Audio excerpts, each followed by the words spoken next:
on the show. Anne Hathaway, she is on the show. Yeah, and we begin our yeah, still in Boston with tips for how to have a my day off. family Halloween party. That's right. I mean, it's pretty. I mean, it's right there in the title. Just like family. We give it away. That's pretty much it. Okay, I'll put the volume down. Alright. Okay, what's the day?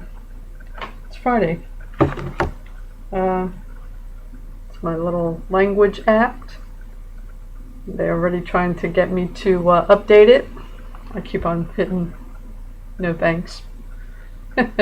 They're, you know, initially they want your feedback and all that, and then when they find out what a great app they are, they want your money. And it is a great app.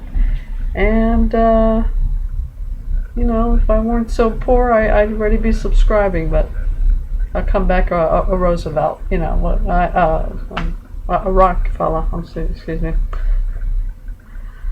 Well, you can tell it's almost election time, huh?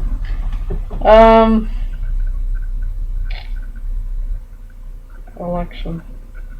A little more than a week away. Okay, let me turn off this app. Working on my language thing. Oh, I wanted to cheat and review before okay. Merhaba. Let's see. Nasılsınız? Adın Harris. I don't know. Anyway. Yeah, okay. Yeah, I'm doing the flashcard thing. And see, flashcards. This pack is actually, this app has so many great words on this thing. I couldn't resist. I've included it in my flashcard thing because one, I want to really focus in on it, but two, since this thing will probably change before I get to my part 2 language material. I've divvied it up already. I probably won't have free access. It probably won't be free anymore by the time I get to working on part 2.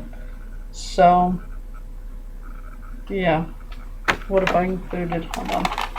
This is the Turkish part 2 and Vietnamese. Yeah, I'm still holding on to the Vietnamese. Whatever happens, if I've got to make visa runs. Oh, I tell you what. You got 90 days with the Turkish visa. The only other place I think I'd want to go to is Vietnam. So, yeah. Keeping the Vietnamese flashcards. Okay, so this is part 2, Turkish flashcards I put on top. Let me see what I included. These are the flashcards. I just, not 2 minutes ago, I just finished these flashcards, okay? Furniture, bed, couch, chair, table, lamp. I find that compelling because I've mentioned it before. I like being able to, you know, quick reviews, numbers, days of the week, months of the years. The easiest to review, but also the easiest to review are the items that are around you, right? So they've got couch, chair, table, lamp, so, you know, whatever. Parts of the house are also very compelling. Door, window, wall, floor, yard. Rooms. Room, living room, bedroom, bathroom, toilet, kitchen. Streets. Street, way, parking, place. Regions. Country, city, village, suburb. Landscape, hill, forest, desert, mountain. Water bodies. ocean, sea, river, lake.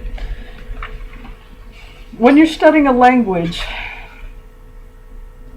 if you've gone through all your material, you may not remember what the word is, but you know it's included in your little collection. So, yeah, no point in me going through the. So when you're also learning different languages, this part remains the same. What you find compelling, right? I mean, when you're going through school in your own country, you're learning the things your society thinks are important, right? So you're learning a lot of stuff that, whether you care about it or not, it's there with you. When you're learning another language, at least beginning level, I've also mentioned this, beginner's level, everything should be very compelling. Everything should be very relevant to you.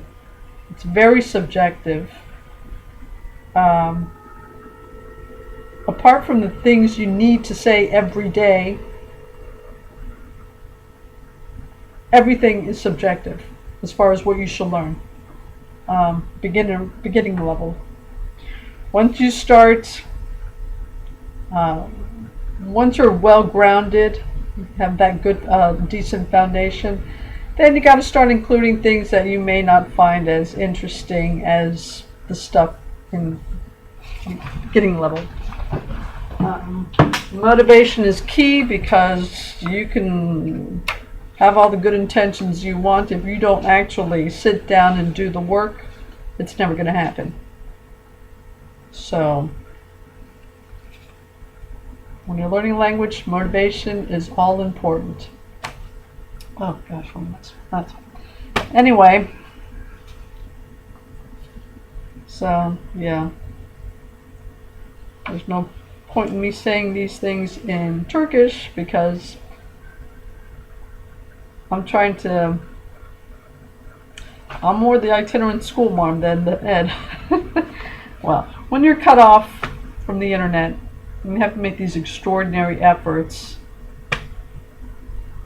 to get online, because it's blocked off. It's just, I don't know, the internet isn't as much a part of you as when you have constant access to it, which when you get out of this country, it's more likely. But since you need to pay through the nose for this stuff in this country, very different reality, completely different reality. So I'm not so much radical ed as I am the itinerant school marm. Yes, very pioneer folksy thing, because this, you're going to pay through the nose if you want anything in this country. So we're Stone Age. The cutting edge of everything is a complete BS, because that's only a certain group of people. Okay. Everybody else is going to pay through the nose. I mean, it's just, yeah. So this is itinerant school marm, hoping to be radical ed again. But anyway, okay, off topic. Excuse me. Actually, this is an update, so it's not off topic. Okay. Let me get back to this. All right, it is Friday.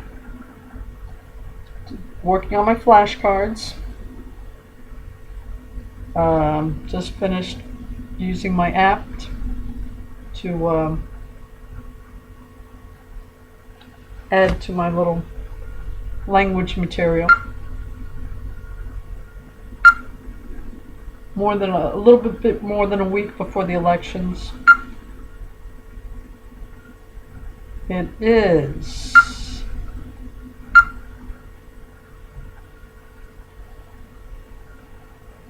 I'm going to tell you what. It is Friday, October 23rd, 2020.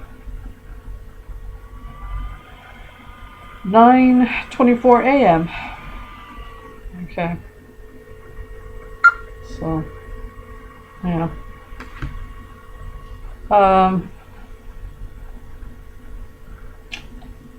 whatever I've mentioned in my language approach to learning languages. What was the last thing I said? Something about not replacing one thing with another, but just adding to it. I think I had said that about practicing the pronunciation, the audio component.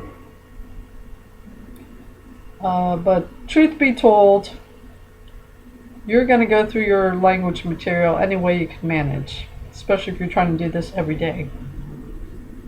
You may not have time to set up your equipment, like your day off, you can do this all day, or at least a good part of the day, or whatever. You're doing stuff on the go, so you're trying to find the quickest way to do things.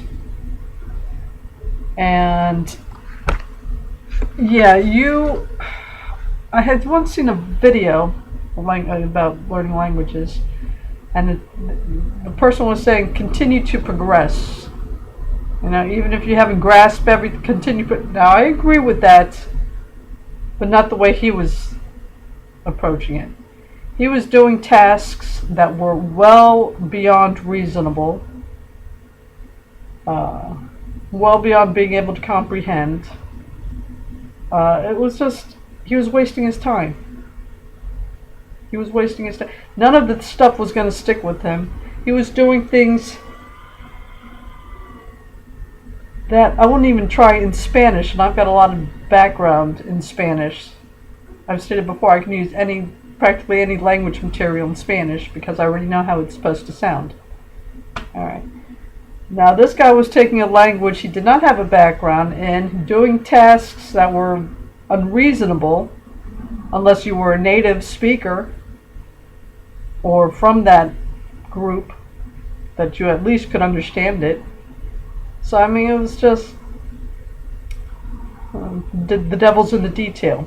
Yes, do not, because a lot of these language things will tell you, don't go to chapter 2 until you're comfortable with chapter 1. You will never get to chapter 2. Alright? Go to chapter 2. Learn chapter 2 as best you can, then go to chapter 3, then go to chapter 4, then go to... Alright? And it's just... You will never progress if you're just waiting to be comfortable. This is a language that you're going to kind of be all over the place until you get some kind of ritual going and really get... Because, no, if you're waiting to be comfortable, forget about it. It'll take you forever to make any kind of progress, and it's probably not going to be worth it. So, if you are there in the country itself, where your target language is being spoken, you'll get it if you really want to. All right. Now, having been a student, I can push it a little faster than that. I mention this because I've already come across things I've had to use this memory association with.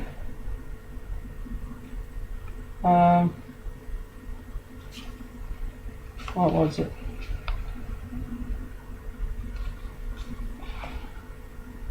It was thank you, actually. Shopping, asking questions, showing some basics. Okay, thank you. Alright. Here's the thing. Basic expressions, 1 of 2. Thank you, you're welcome, please, yes, no. Alright. Thank you. Teşekkür ederim. Alright. I haven't done the pronunciation thing in a minute. Yeah, I know. It's like time management is always going to be a pain, like I've said. Whatever you think your study routine is going to end up being, you're wrong, okay? It's always going to be different than what you think it is. You know, it's nice if you had all the time in the world to do everything you wanted, but it's not going to happen. So you need to be able to progress in a timely manner. And what I've found is I've done the audio, I've done the app, and now I'm doing the flashcards. Here's some notes I've written about the app. Okay, I've mentioned my little technique about using the audio as far as pausing it in longer phrases and repeating it at least 3 times, 5 if it's really 4 or 5 times if it's giving you a problem, but no more than that, because now you're just driving yourself up the wall.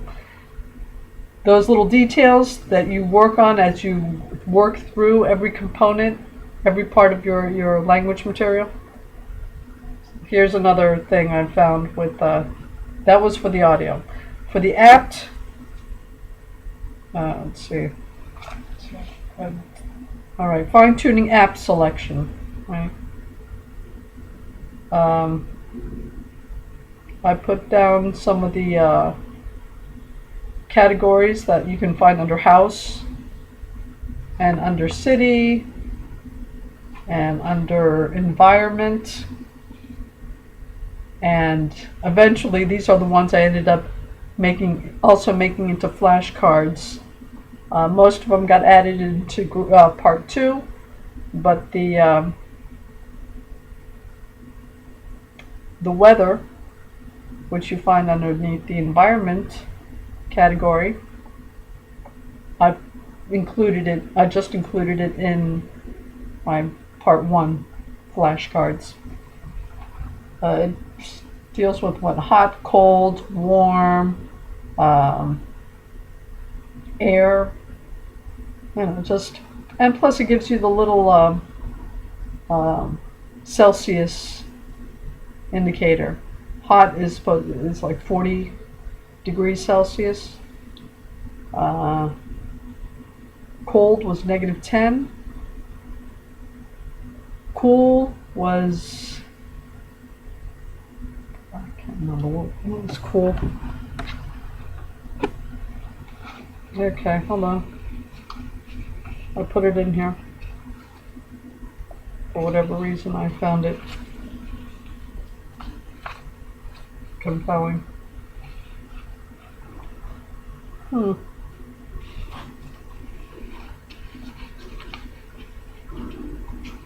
Okay. Hot, warm, cool, cold, and air. Hot, 40 degrees Celsius. Warm, 25 degrees Celsius. Cool, 4 degrees Celsius. Cold, -10 degrees Celsius. And then it had air. Alright, for someone that's only exposed to the, English American system of measurements, yeah, that's very useful information. So the flashcard that I got from the app, this one actually made it into group 1, part 1. Okay, so that goes there. Alright. So fine-tuning app selection. I picked out a few.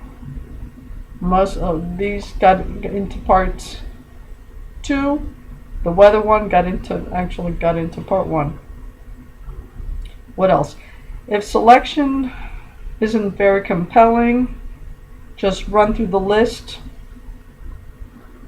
It's got like a series of games you can go through. The first game is basically just a list of the words. So I put first game. Um, Go back to it if you have time, unless you don't feel like it. Okay? Everything is keeping your motivation going. And not just going, but going strong. Alright? So this is why let's see, what else did I put down? Not too compelling, but half of the games.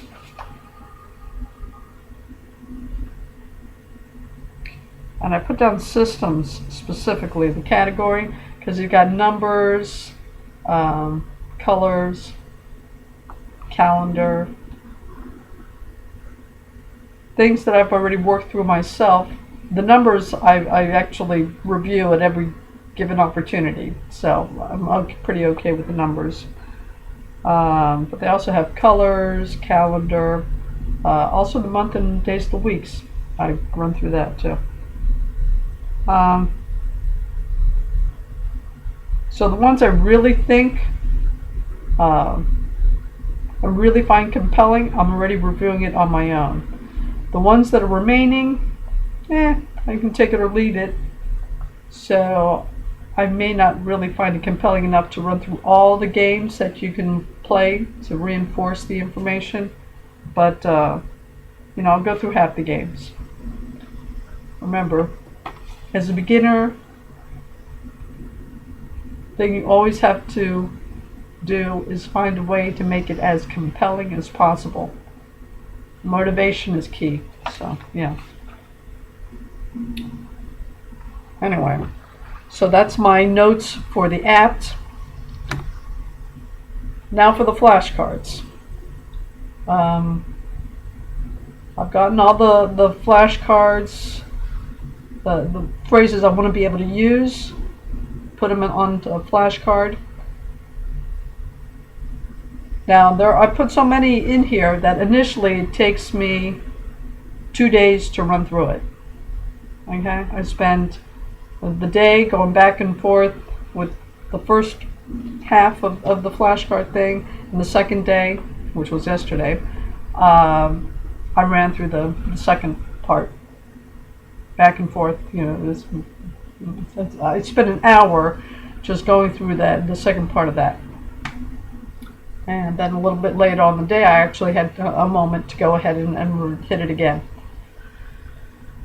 So if your collection takes more than a couple of days initially, you probably put too much into it. You probably included way too much, okay? Because I really pushed it, the limits here, and it's taken me 2 days.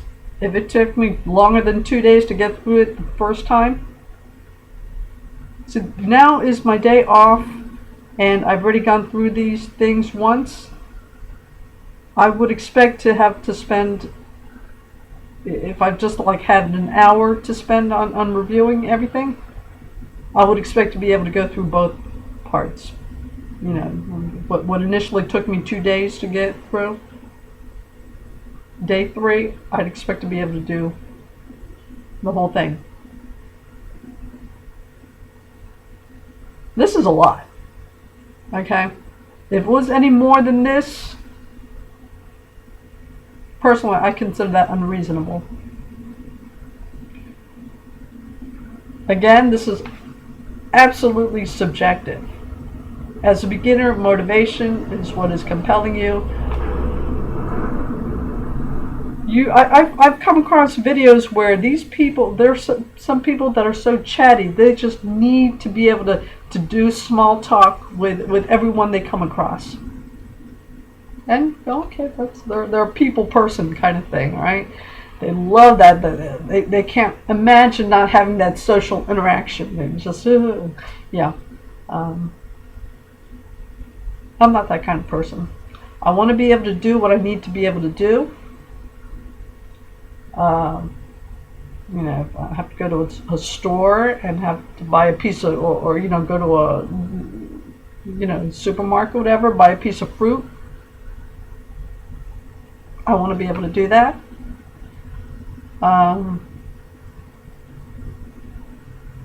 I don't want to be rude or anything, but I'm not going to go out of my way to open a can of worms when I can't really communicate in the language. So no, small talk is not going to be what I'm going to be focusing on. I'm going to be focusing on how much is this, and even if I can't register the numbers they say, I want to be able to know that the response I got was a number at least. Know it that well. If I need them to write it down, like in Vietnam, they didn't even bother trying to say the number. They just punched it out on a calculator and showed it to you. So that was, if they want to sell you something, they will find a way to give you a response. Okay. But anyway, I am reviewing the numbers. I have written down my little flashcards for how much and all that kind of stuff. Thank you, yes, no, hello, goodbye, that kind of stuff. So I'm not trying to be rude, but I'm not trying to open a can of worms and get this deluge of no. I know I can't communicate in the language, but I need to get done whatever I need to get done. Again, it helps to know what kind of traveler you are. So I, just come back from abroad, so I have some sense of the kind of things I will be saying, which is really helpful. Okay, no lie, that is a definite advantage. But whatever, you do what you can, But I think this is more than enough, certainly for the way I travel. This is definitely more than enough. This is for part 1. I think it is very important to do some kind of prep, because once you're there, traveling has its own realities. You are going to be overwhelmed by all the differences you're going to be exposed to. You won't even know it. All right? Trying to put together some kind of language material and some kind of approach once you already need it is going to be very difficult. All right? So look for language material you hopefully enjoy using, but at least don't hate using. Identify specifically the kind of information you think you'll need. Focus in on that. Work on the individual components of all the language material you decided you're going to use. Fine tune it. Sometimes you'll have all day to work on it. Sometimes you'll be using it on the run. You only have a few minutes. I've got my flashcards. Now I find, instead of sitting down and actually breaking out my laptop and listening to the audio thing, I find I'm carrying this around. I've got my flashcards, and I got my rubber band, and I've got it tucked away in the middle of my little booklet, and my little booklet in my little fanny pack. Okay? So it's like on me all the time. So I'm going to go through the flashcard things. I may not have all day, so I may not break out the laptop, but I've got a few minutes. It's right in my fanny bag. Take it out. There it is. And it's like, I'm trying to cross-reference the thing, but actually I did do a lot of cross-referencing, since the app may have one bit of information, the booklet another, and the audio thing itself another still. So when the app confirms what the booklet says, then I have to dismiss the person actually saying the word as being regional.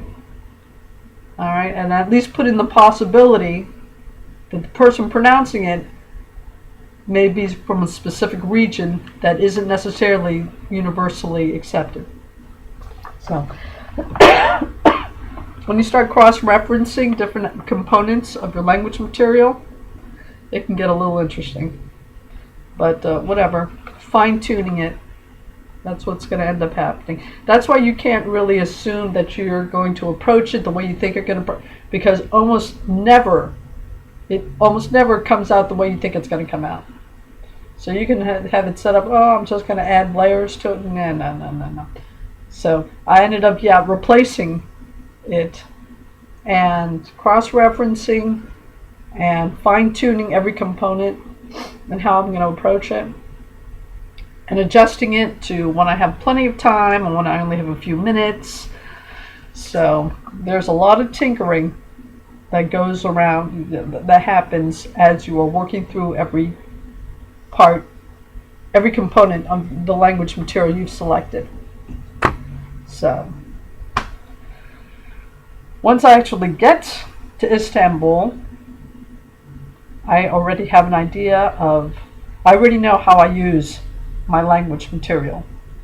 And not only use it when I have plenty of time, but use it when I have plenty of time, use it when I only have a few minutes, use it when I'm a little tired, use it when I've already worked on this part but not that part. So I'm getting all kinds of combinations, which is what you'll really need to be able to do once you actually get there, because you will be overwhelmed. And having to start using language material once you're already there, I don't know about anybody else, but for me, I found that was overwhelming. When I got to Vietnam, I wasn't even expecting to go to Vietnam. So I had my phrases and my words and some language material for Thai, but nothing for Vietnam. I went to a bookstore in Thailand and got whatever Vietnamese phrase book I could find, which was not. I usually use Lonely Planet, which I think they break it down better. The other one, they didn't have an index, which completely threw me. I'd like to be able to see how a word is used. So it's just, there were a lot of differences to get used to, and I was so not prepared, and I was trying to learn, get information about the field I had selected, and deal with the culture, and deal with language, and it was just way too much. So, without even realizing it, you're just overwhelmed. That's just a lot. So, you can start working on your language material before you get there. That is going to be such a major advantage. Okay? Break it down. Use every component that you've selected, fine-tune it, see how you use it when you have plenty of time, see how you use it when you only have a few minutes, cross-reference it, see what combination is better for you, what you find more compelling, more relevant. This thing can be so subjective. Whatever it is, as a beginner, you need to focus on material that you find compelling, all right? For whatever reason, it's just some kind of foundation. So yeah, and yes, it needs to have an audio component if you don't have a background in the language, because my gosh, if you're learning how to say things wrong, that's so debilitating. You're just building barricades to the learning process. Please don't. All right, it's going to have its own challenges as it is, without you adding to it. So unless you already know how the language is supposed to sound, you've grown up around this language, so when you hear it wrong, you know it. Unless you have that much familiarity with the language, you need to have an audio component. I can't say that enough. And I've said it plenty of times, and I'm going to keep on saying it. Okay? So yeah.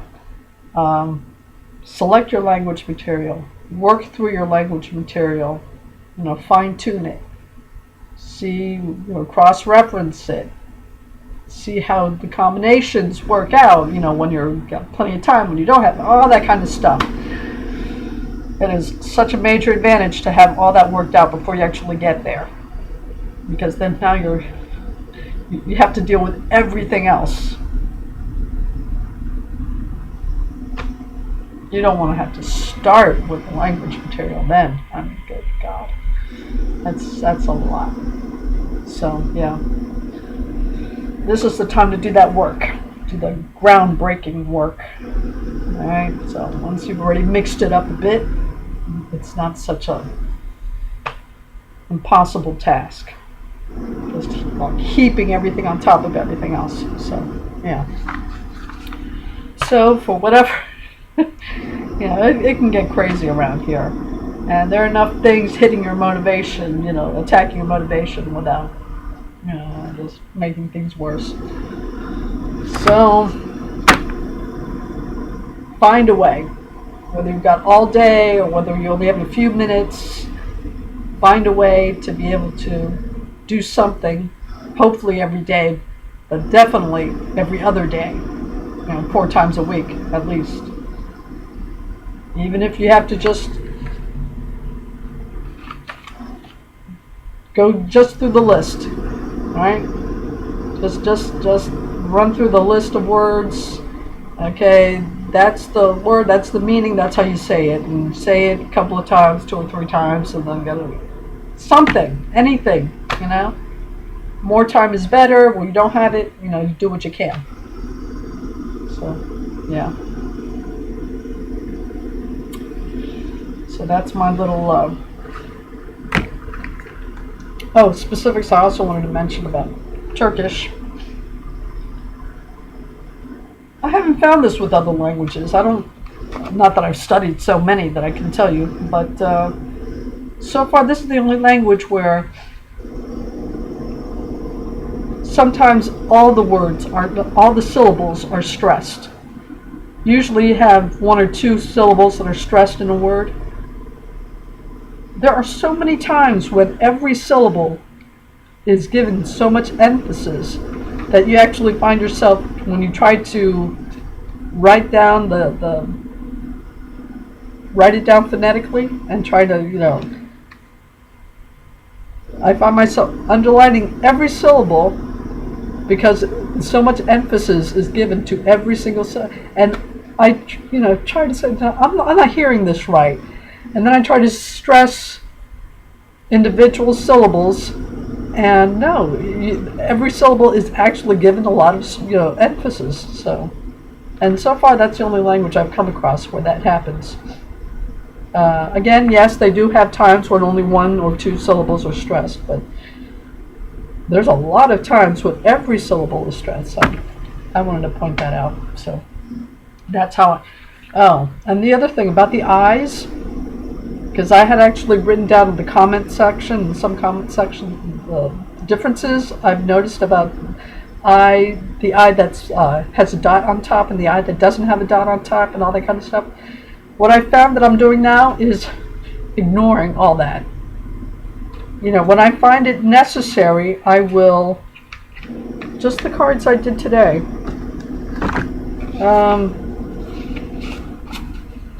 Because that's too much detail. I don't have time for all that. That is way too much detail now.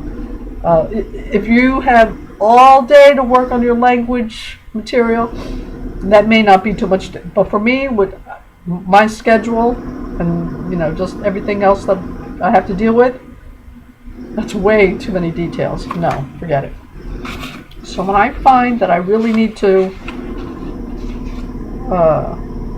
note how it's said, because I can't sit down and just listen to it all the time, you just have to read it off a flashcard. Door, here's an example. The parts of a house This is part of the apt, the house category. Door is spelled K-A-P-I, I without the dot. And I underlined the P-I to stress that the last syllable. And next to it, I put E sound, which I know, it just had to, your notes only had to make sense to you. I know I'm referring to the Spanish E. Alright? Because when it's the short I sound, I will put down English I with the little thing on top, sound. English short I sound. The E sound, since I also use the Spanish thing, which is more phonetic than English, I put E sound, which is actually, when I think about it, is S sound. Have I confused you enough? Your notes only have to make sense to you, alright? But I've just, all the detailed work I put on to try to figure out how the I with and the I without the dot sounds, I've kicked it to the curb. I do not have time for that much detail. Now I'm just putting an additional notation on every word I find it's necessary to specify what the frickin' sound is. So I'm going to pronounce this cape, door, right? K-A-P-I. I've underlined the last syllable, and I put down the notation E sound, which for me is Ed sound. Alright? So, cape is how I'm going to pronounce that, using the notations I put down there. And again, your notations only have to make sense to you. Don't worry about it. Alright. The punchline with that one is, fine, you want to notice all the details, but don't necessarily think you're going to be using all the details. And don't feel compelled to use all the details if you don't have time to get into all that. If you're dealing with enough stuff, if your schedule's a mess, if your environment is kind of a mess and all that kind of stuff, you may have written down all the details. You don't necessarily have to use them. Alright, I just went ahead, forget about the dot, the I with the dot, and the I without the dot details. I'm just going to make an additional notation, and that's how I'm going to deal with that. Too many details, no, don't want it, the heck with it. So that's what I ended up doing. So you can plan any way you want initially, but it's when you actually start using all the different components in your language material that you start getting these little reality checks. And all that information was way too much detail. Forget about it. So I'm just dismissing all that information for now anyway. After I've gone through and know part one like the back of my hand, and then gone through part two and know that, if I want to go back to all the specifics of how that I is supposed to sound with and without a dot at the beginning or the end of a word, I can bother with that. Right now, way too much. I'm just going to put down an additional notation, and that's my reality check. Okay? So you can't, it's already 44 minutes. You can have all the best intentions in the world. You can get all the language material and think you're going to approach it this way, but you got to actually do this and work through every component of all the language material you've selected to see how it's going to work out. And I'm kind of long in the tooth, and I can say it has never been what I thought it was going to be in the beginning. All right, it's so. Yeah. Oh, not only the I thing, the memory association. Yeah, I wanted to be specific about this, and I don't think I really got into it. Sidetrack. I'm all over the place. I didn't realize that. The thank you. That took so much. Teşekkür ederim. All right, I may be pronouncing that wrong, but whatever. Teşekkür ederim. I found that so hard to keep in my mind, even with the flashcards, even reviewing it all day kind of thing. And I've already mentioned the memory association thing. And once you hit a certain frustration level, if you've used that memory association thing, you end up using it automatically, just out of pure frustration. And this is how ridiculous and individual it can. But the more ridiculous, the easier it is for the visual to stand out, right? You have to make it very visual, very prominent, okay? So if it's bizarre, that's even better. But better than bizarre is personal. You can use someone else's suggestion if it works. But if it comes from you and your own experience, that's going to be even more compelling, and it'll stand out in your mind even better. It'll work even better, okay, if it comes from you. But if anyone out there is looking at this, what on earth can you come up with? And I'm going to mention my own association, because when I was working through that Harry What's-His-Face, the memory book thing, he explained some of his associations. And he had a teacher that had an accent, and every time he said this word, it would sound like this, and he used that association for, okay. And it actually helped me hearing his little story, and his actually helps, so I'm going to tell you mine. The te, I just got from thank you, okay? It starts with the same letter. It doesn't have to be pretty, it just has to work, okay? So the day I remember because it starts with T. Thank you. Starts with T. Shek sounds like shake. Gur sounds like core. Like core beer. Ede kind of sounds like Eddie. And then Rim. Alright, like the rim on a basketball hoop. So out of pure frustration, this is the association that came to my mind. Day, I just remembered because T starts the same. Thank you. Shake, core beer, Eddie, rim. If anybody's watched these videos, I have mentioned Ed, and Eddie cartoon. Like cartoon, whatever, Ed, and Eddie. Anyway. Eddie, that character is like a really con artist, wisecrack, troublemaker kind of thing. Just do con man, flim-flam man. So I picture him shaking a can of beer, core beer, and then throwing it over his shoulder, very cavalierly, it rimming, going around a basketball rim until it falls through the thing. Okay? That's ridiculous. But it worked, okay? De, shake, core, Eddie, rim. Alright, that's the weird association I came up with. Okay. You only have to be able to visualize it. And that was a lot of work.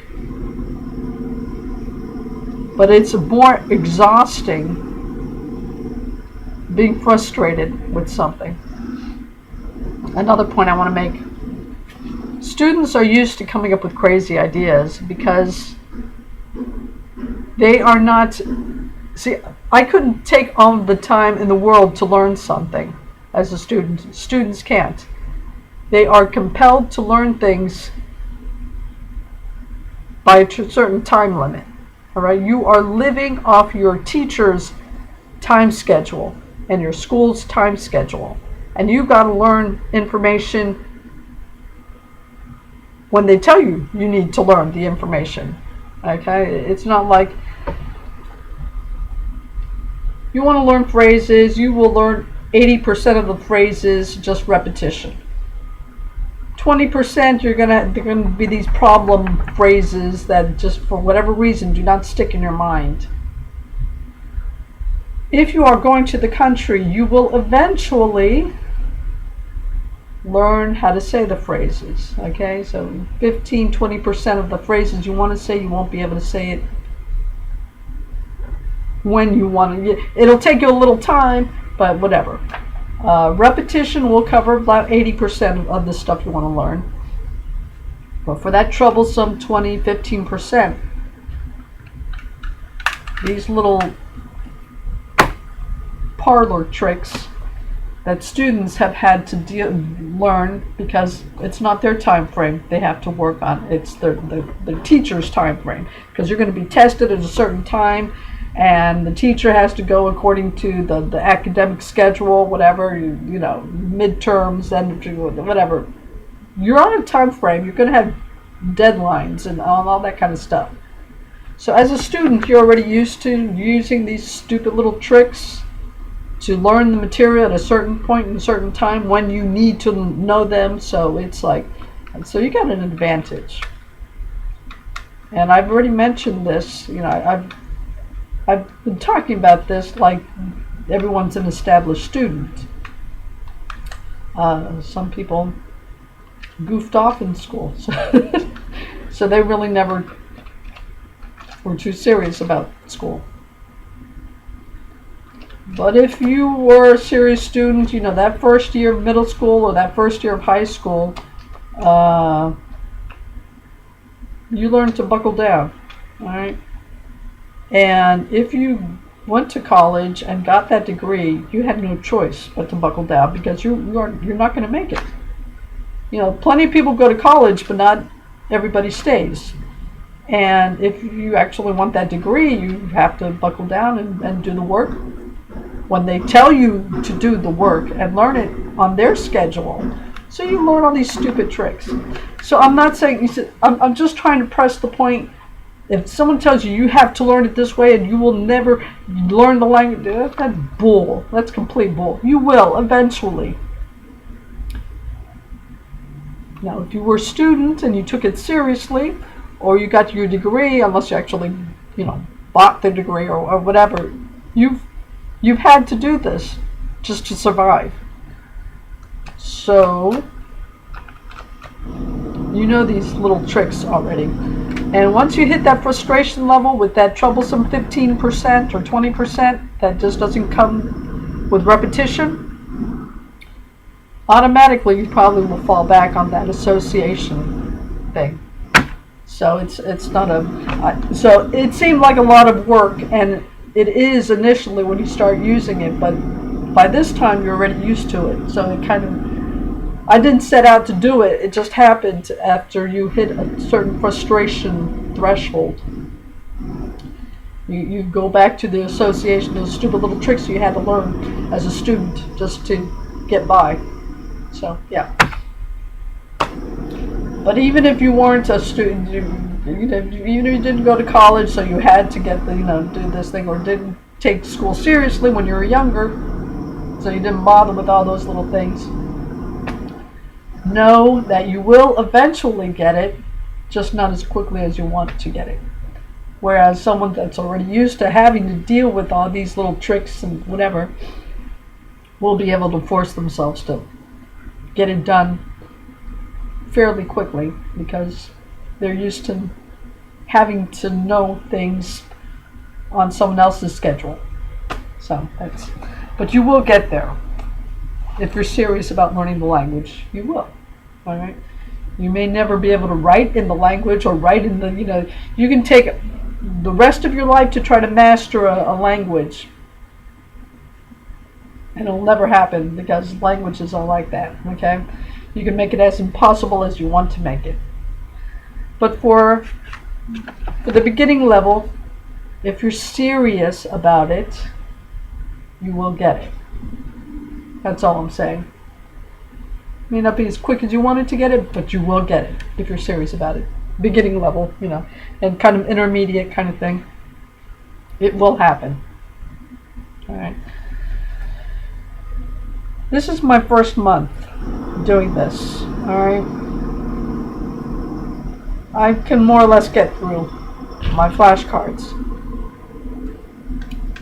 Now, if I had gone through the month and not really done my language things, starting the second month, I would be where I was the month prior, right? Nowhere. You can have the best language material and the best study techniques, but you got to use them. All right. Now, after month one, you should have something of an idea of what your approach is going to be. All right. Because you just spent the month working through all your components, language material.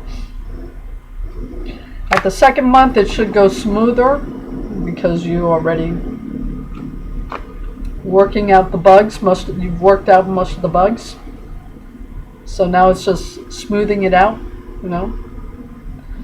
By the third month, it should be, you probably are on part 2 already, okay?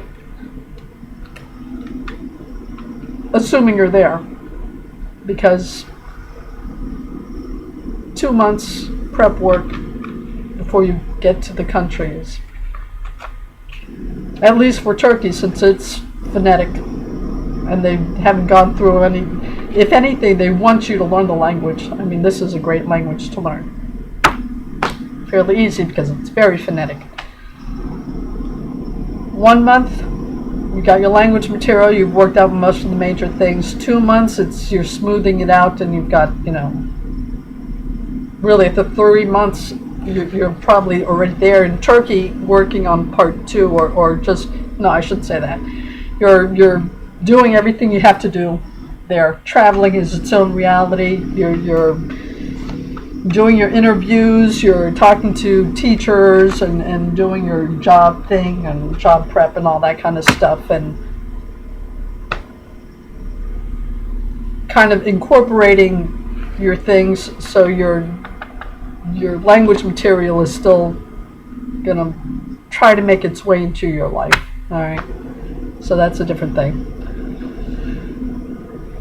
Okay, but you will get it. If after a couple of months you're nowhere, chances are you're not really serious about it. So it's a good language. It's a fairly decent language, not unreasonable, very user-friendly, in other words. Definitely more user-friendly than English, which is, I wouldn't call phonetic at all. Okay, this is almost an hour long. Alright, that's my update. Sorry, I get carried away. That's my update, YouTubers, and I will talk to you later. Turn this off.